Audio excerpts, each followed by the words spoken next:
but it's only going to be avoided if Henman can win the next 3 points in a row.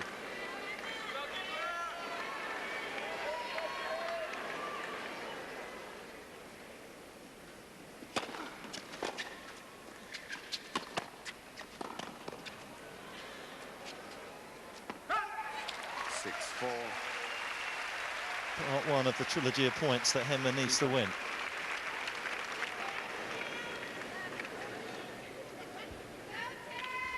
First two, hopefully, will be a little easier on his serve.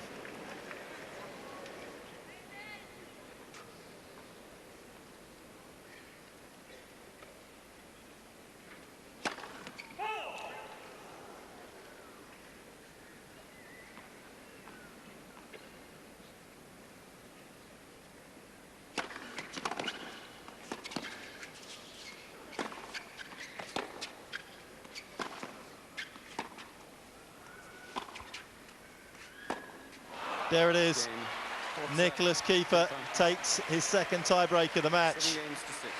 And Henman, who's been so dominant for so long, is going to have to do it the hard way for the third time in this tournament. And Germany have equalised. It's 2-all. Back to Arthur Ashe Court shortly. Let's just update you on what's going on the Louis Armstrong courts, where Olivier Rochus and Dominic Hrabati are in action. The winner of that match and Armstrong to play the winner of the match here on Ashe in the quarterfinals on Wednesday. First set between Rochus and Hrabati, the Belgian 5-2 up in the first set, just the one break. Rochus nearest the camera. So the winner of that match will play the winner of our match on the Arthur Ashe Court. If you'd like to pop over to Armstrong, you can do that if you're a digital viewer by pressing the red button on your remote control. Let's go back to Arthur Ashe, though. Nice little dink from Rochus that I think he just missed. So 2 sets apiece. Time to get comfy in your armchairs, pour yourself a stiff drink if you're old enough, and settle back for a 5th and final set of Kiefer and Henman. Here's Leif and Mark.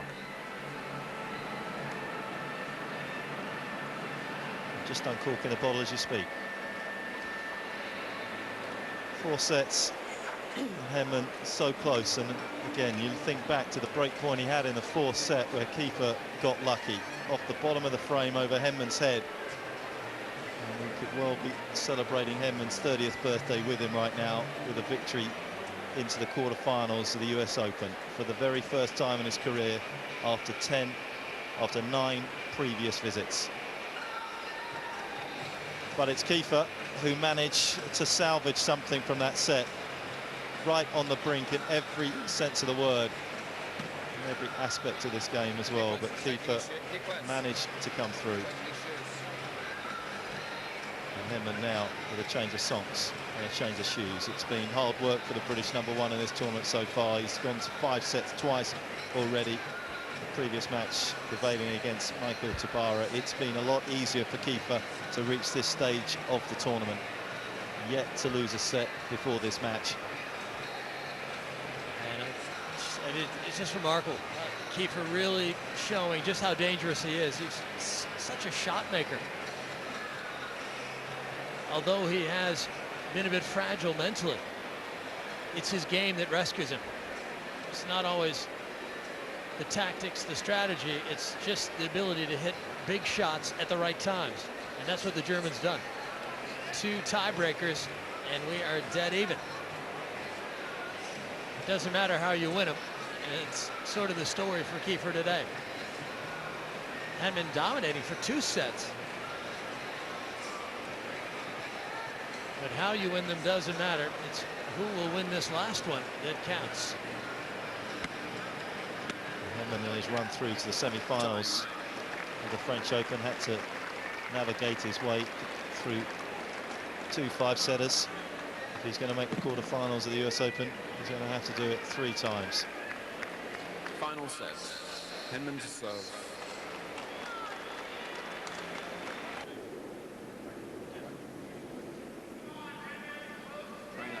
He's going to get the trainer out of it. Just saw.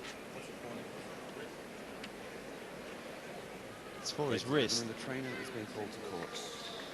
See, as soon as he hit that after he'd hit the serve, you could just see him wince. And he's had problems with it. That is a stunning turn of events. One swing of the racket, and his hopes may have just died. I mean, that is unfortunate for Kiefer. Remember, back in 2000, he had a stress fracture in his right wrist.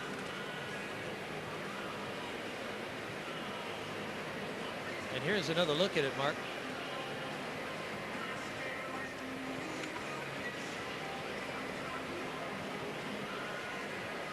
Straight away, you could see something had happened there.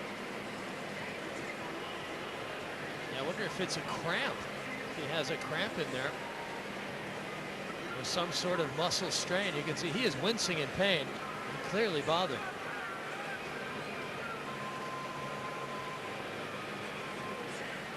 Back in 2000, he won the tournament in Hong Kong, ironically beating henman in the semi-finals there, and Philippoussis in the final. It was then that the stress fracture was picked up, and he didn't play the rest of that year. So I would think in his own mind right now, there'd be a lot of concern that he's got a similar type of problem. Well, henman doing the wise thing and trying to keep his back loose. I mean, that's the other problem for him.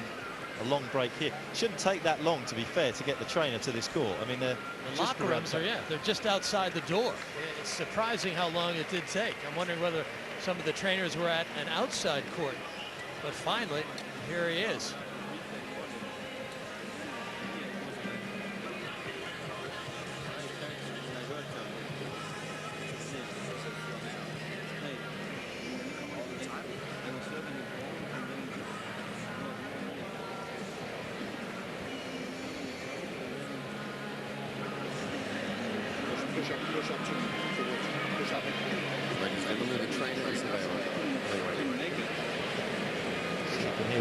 Just telling the crowd that the trainer is evaluating the injury. You have no power in it?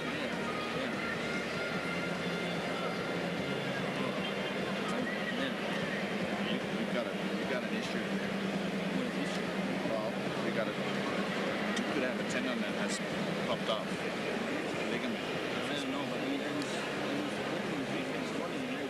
Well, from what Per Bastolt's saying, that's pretty serious. I mean, he's saying he's got no power in his wrist, Kiefer. He's got a lot of pain. And Per Bastolt's saying there you could have had a tendon or a ligament popping out. Put on compression on it and see if you feel any way to play on that. I mean, you've got a ligament or a tendon issue there. If you have no strength, you can't hold it. I mean, that's the only thing I can propose.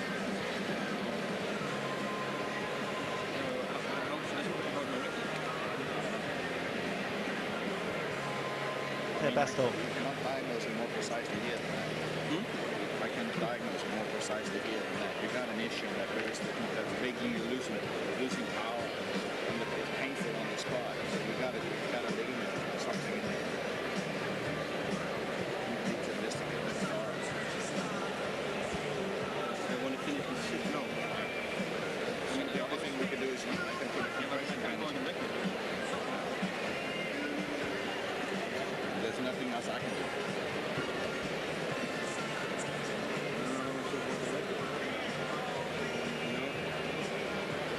Push up now. Again. Right.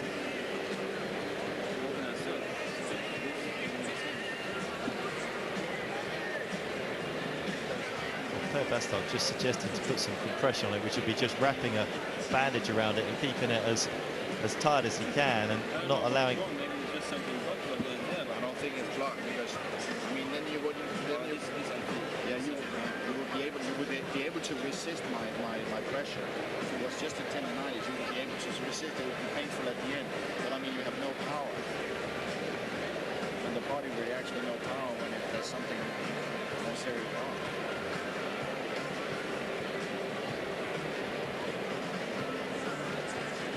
Bastolt saying that your body reacts in a bad way when you've got something that's seriously got. I mean, tough for henman just to try and keep his concentration at this time. And how how long can it go on where he keeps talking to Kiefer like this? Yeah, well, no doubt the match is hanging in the balance. And I mean, can he possibly resume play with this kind of injury and play this kind of tennis? Wondering if that type of play may have added to the ligament strain. His wrist was turned back.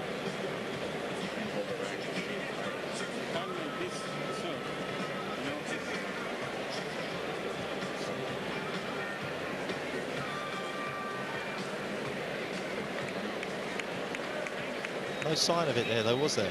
No, not really. And yes, it was vulnerable there, but he did not react as if there'd been some damage on that particular shot.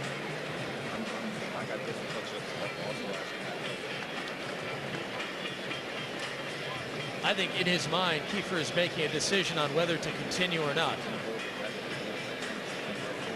He's got to be in some serious pain to be sitting there like he is at the moment trying to make a tell. I think in the back of his mind he knows this is over.